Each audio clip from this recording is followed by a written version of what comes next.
Let's talk expectations for 2020. A new head coach, a new coaching staff, a new-ish GM, uh, Baker Mayfield trying to recover. So let's talk about what the expectation should be for the Cleveland Browns. Last year, of course, they were sky high.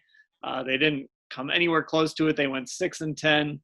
Mary Kay, when you look at this team, what do you consider a fair expectation for them as they enter the 2020 season? Well, the bar that I have set for this season is a winning record, a wild card berth in the playoffs, and to win a playoff game. And I know that bar is probably set pretty high, but with the talent that is on this team, when you've got guys like Myles Garrett, Denzel Ward, Nick Chubb, Odell Beckham Jr., Jarvis Landry, Austin Hooper, the two tackles that they have, Baker Mayfield, who we think should be better this year, and a coach that should be able to pull it all together. I just think, you know what, they don't have time to crawl before they can walk. This team needs to make a move. They need to take a step up, and I think it's time to have a winning record, make the playoffs as a wild card at least, and win one game.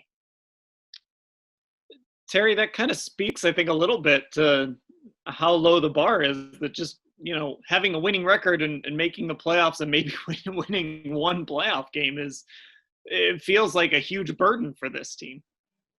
Because it is. I mean, you look at the fact you have to do something. First, I mean, you're talking like they were 10-6. They were 6-10 and played some of the sloppiest football around. And they've come out with the tough, smart, accountable mantra, and it's a bunch of cliches, but actually that is their first step to getting to where Mary Kay wants them to go. It really, remember that first game was 18 penalties, and when he counted the decline ones and it really did set the tone for what we saw much of the year. And then you later had, because the on the field dysfunction then began to go off the field and that.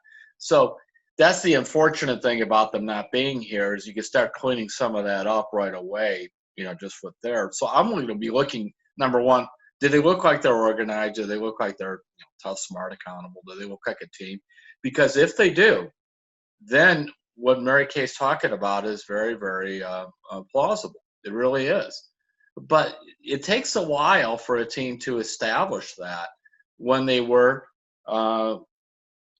they were painful last year. It was one of the most painful Brown teams. Not just because they were bad, but, everybody, there's all this garbage going on.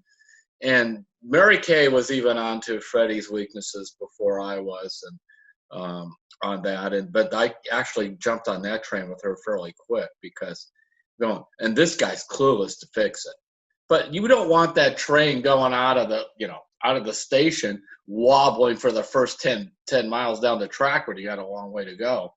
So I'm curious to see how they will be with that. But if they can, if they could look like a solid team that's organized and that, the game plans make sense and the type of players match the schemes that are being called, they could be pretty good.